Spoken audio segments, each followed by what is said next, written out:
It's been done a couple of times before, so it's a little bit battered, but I'll give it a go and see how we go for it.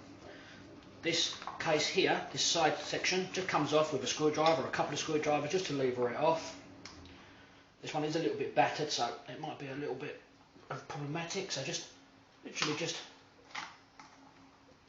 gently pop it off. Sometimes you can use a little hooked thing, small wrench that will pull it off, but as you can see it wasn't that difficult. So that comes out nice and gentle, your handle comes off. This bit here was to bolt it into the Jeep that it came out of. We just pull the whole lot off in one go, and sitting underneath you've got your positive and negative connections. These easily just pull off nice and gently, maybe with a pair of pliers.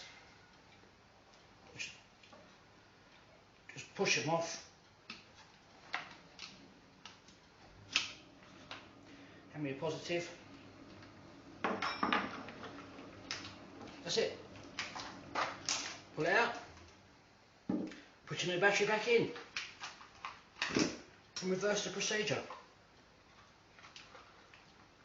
You will find that these may be slightly smaller, but that's no difference at all.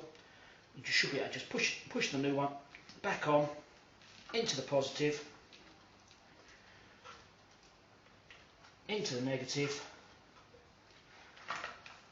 all back together, making sure you're not squashing this section in here. Literally just pushing it back in and it's done. You put it back in the car. Now the biggest problem with most of these batteries is they're left in the car all winter with a flat charge.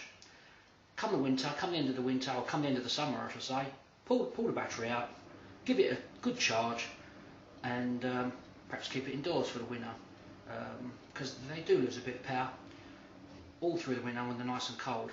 And if it's a very, very long winter, possibly just give it a quick charge at the end of it. But that's it, one Peg-Perego battery replaced in a very, very short period of time, and saving a lot of money. Please visit our site www.bvatterytrader.com. Thank you. Bye.